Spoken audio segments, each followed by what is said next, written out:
Coucou toi! Alors aujourd'hui, je vais te parler d'un livre que beaucoup de personnes connaissent. Il s'agit de la Bible. Mais peut-être que, comme beaucoup de monde, peut-être comme moi-même, à un moment donné de ma vie, tu as une certaine vision de ce qu'est la Bible. Et pourtant, il y a des grandes chances que tu ne saches pas tout sur la Bible, comme beaucoup de monde d'ailleurs, mais surtout que tu ne saches pas ce qu'elle contient réellement. Qu'est-ce qu'on ne t'a jamais dit sur la Bible? Et c'est ce que je voulais te dire aujourd'hui dans mon audio. Alors, il y a quelques années, j'étais attachée à la religion chrétienne. Je m'intéressais énormément à la Bible. J'ai fait beaucoup de recherches sur la Bible. Et puis, à force du temps, à force de recherche, j'ai fini un jour par croiser la route d'un livre écrit par Neville Goddard. D'ailleurs, je n'ai parlé dans un autre audio, je te le mets juste ici en haut, si tu veux aller écouter cet audio. Et Neville Goddard dit que la Bible, lue sous un autre angle, n'est pas du tout seulement un récit historique ou une simple biographie de la vie de Jésus, mais devient alors le plus grand livre scientifique jamais écrit. Il nous dit qu'il faut voir la Bible, en fait, comme une œuvre psychologique qui prend place dans la conscience de l'homme. Et donc, c'est-à-dire que chaque histoire qui est racontée dans la Bible est en fait une mise en scène psychologique qui se déroule dans la conscience de l'homme.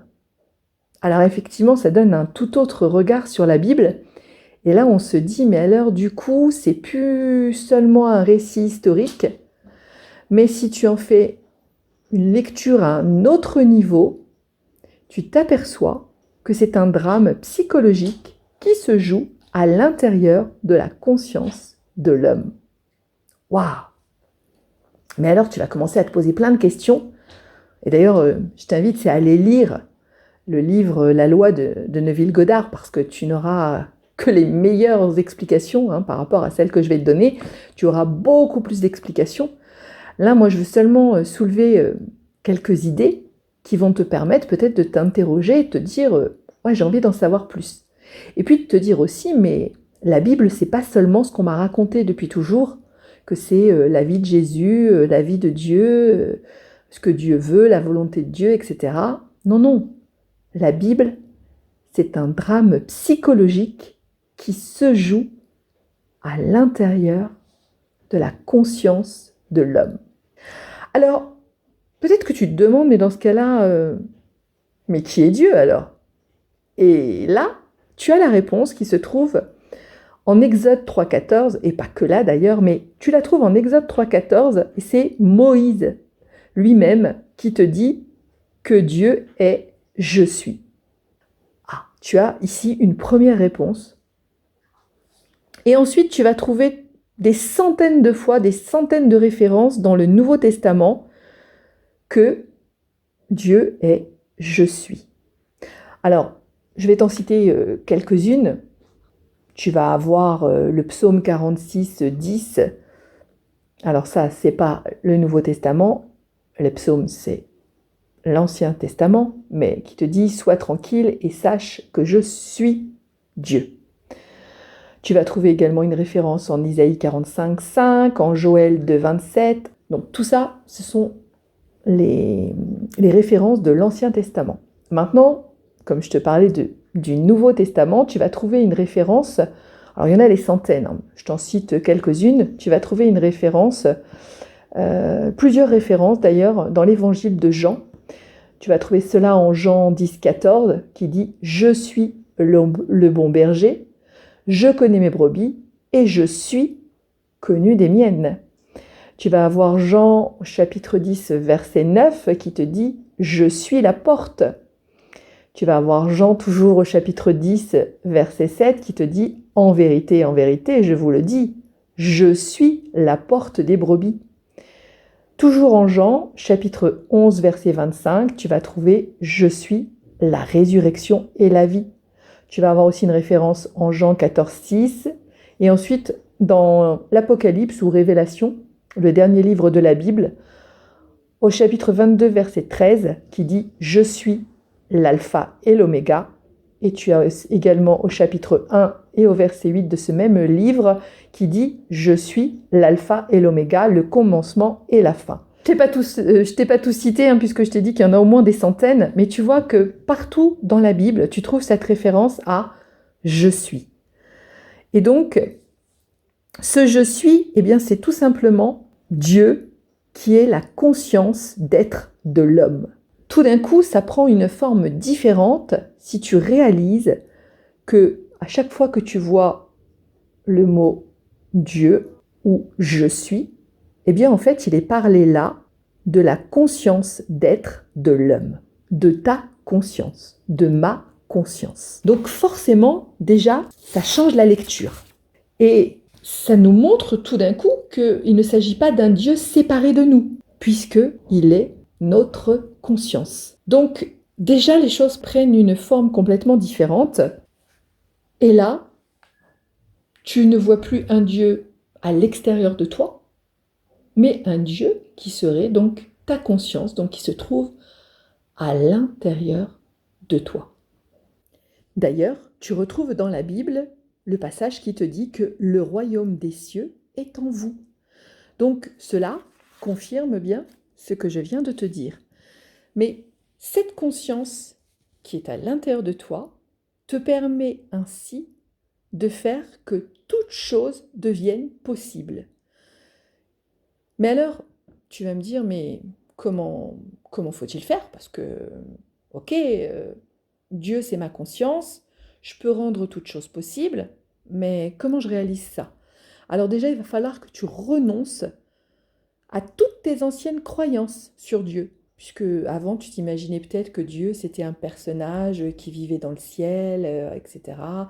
Donc tu l'imaginais avec un corps ou un corps céleste.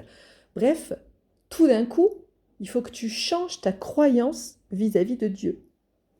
Et ainsi, tu vas pouvoir, en transformant ta croyance, eh bien, transformer ton propre monde, puisque c'est ta conscience qui attire et qui manifeste les choses dans ta vie. Et oui, nous attirons dans notre monde ce que nous sommes conscients d'être.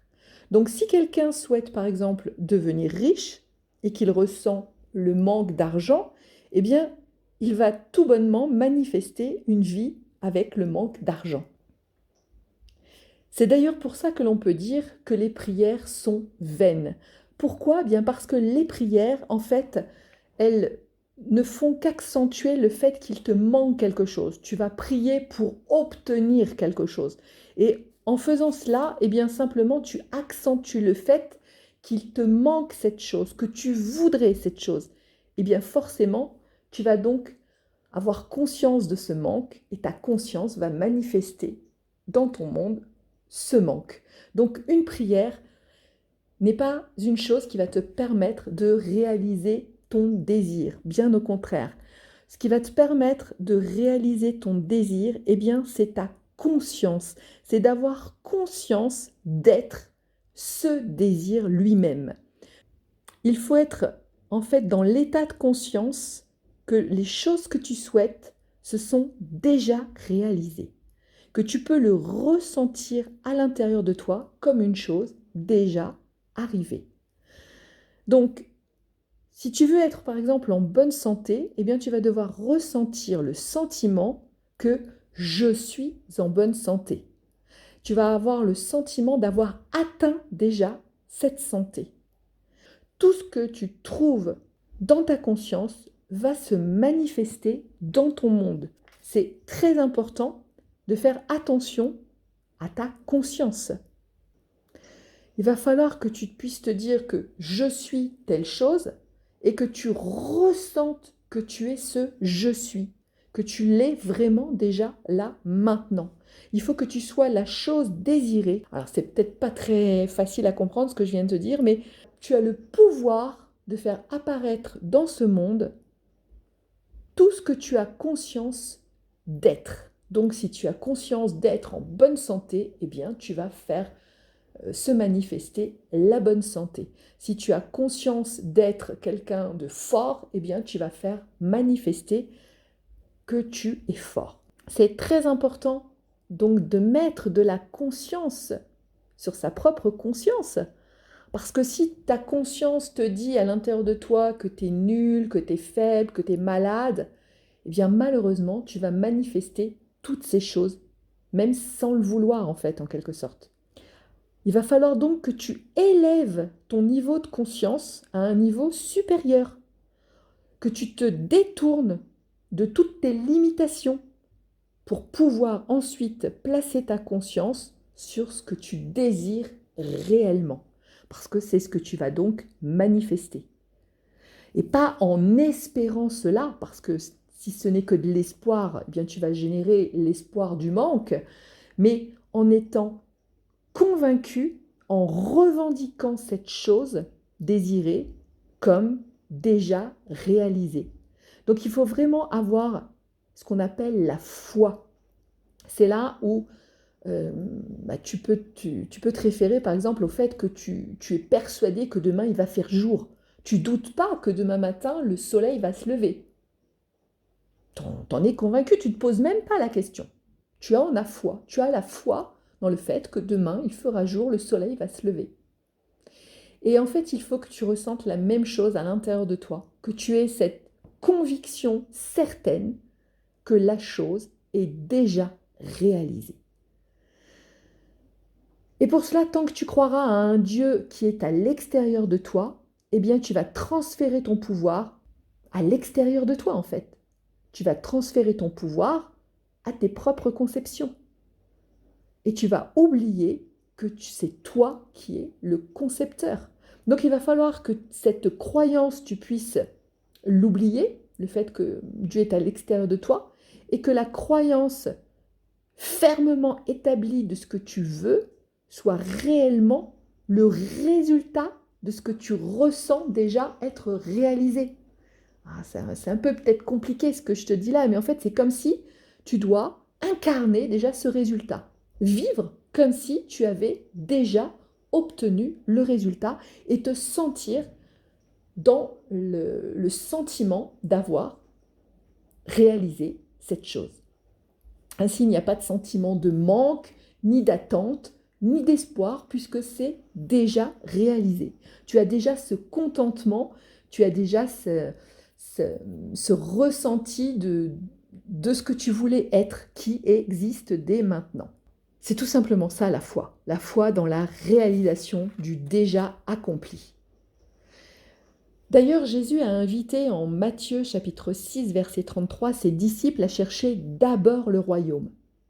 Le royaume qui est l'état de conscience qui produit la chose désirée. Il a dit à ses disciples, cherchez d'abord le royaume et toutes choses vous seront ajoutées. Et oui, parce que si tu as la foi, si tu as la ferme conviction dans ce royaume, dans cette conscience de la chose désirée à l'intérieur de toi, eh bien tu vas obtenir toutes ces choses vont être ajoutées. Donc la référence est Matthieu 6, 33. Mais bien trop souvent, eh bien, nous ne sommes pas réellement conscients de ce que nous désirons vraiment. Et de ce fait, nous allons inconsciemment, j'ai envie de dire, eh bien, créer des choses, manifester des choses que nous n'aurions pas voulu. Parce que es-tu réellement conscient de ce que tu souhaites vraiment? Si ce n'est pas le cas, il va falloir que tu ailles vraiment mettre de la conscience dessus. Et surtout que tu cesses de te sentir ou que tu cesses de déclarer je suis faible, je suis malade, je suis nul, j'arrive à rien. Parce que toutes ces croyances-là, qui sont à l'intérieur de toi, toutes ces croyances limitantes, eh bien, c'est ce que tu manifestes dans ta vie, c'est ce que ta conscience va réaliser dans ta vie. C'est ce qui va donc se matérialiser en quelque sorte à l'extérieur de toi. D'ailleurs, la Bible exprime une mise en garde en Luc au chapitre 8 et au verset 18. Il est dit « Celui qui possède, il sera donné, et à celui qui ne possède pas, on notera même ce qu'il semble posséder. » C'est un avertissement très puissant car cela veut dire que le fait d'ignorer tout ça, d'ignorer que l'homme a le pouvoir de cette œuvre de la loi, eh bien ne l'excuse pas et ne va pas le sauver pour autant, ni le sauver de ses résultats. La loi est impersonnelle et elle ne fait pas d'acception. C'est-à-dire, elle ne va pas faire de préférence et dire ah bah oui mais il savait pas alors on va pas lui donner du malheur parce qu'il savait pas qu'il a créé ça. Non non, la loi ne fait acception de personne. Donc ce qui veut dire que ce que tu ressens, ce que ta conscience ressent, eh bien tu vas le créer dans ta vie. Donc c'est très important de prendre conscience de cela pour ne plus manifester tout et n'importe quoi et des choses qui te déplairaient. Donc il faut vraiment que tu comprennes que Dieu, qui est la conscience non conditionnée, te donne tout ce que tu as conscience d'être. Tout ce que tu vas avoir le sentiment d'être, eh bien c'est cela que ta conscience, que Dieu va te donner dans ta vie, va te manifester. Alors, on pourrait encore en dire beaucoup sur le livre de Neville Goddard, mais ça me paraît vraiment intéressant que tu puisses t'apercevoir que la Bible que tu as peut-être lue comme un récit historique, comme la vie de Jésus, de Moïse et d'autres personnes, eh bien, en réalité, n'est pas ce qu'on a voulu te faire croire, mais c'est un drame psychologique qui se joue à l'intérieur de ta propre conscience et qu'une fois que tu sais ça, tu peux comprendre que tu crées, que tu manifestes à l'extérieur dans ton monde tout ce que tu as conscience d'être. Donc, mets de la conscience là-dessus parce que ça peut changer toute ta vie. Et je t'invite à aller lire Neville Goddard pour comprendre beaucoup plus, pour comprendre comment changer tes croyances limitantes, comment ressentir les choses, comment sentir les choses déjà réalisées à l'intérieur de toi. Et tu vas voir que tu vas pouvoir changer ta vision de la Bible et non plus la voir comme un récit religieux, j'ai envie de te dire, complètement sortir de cette vision et la voir comme un livre psychologique qui va changer toute ta vie. Et je te dis à très vite.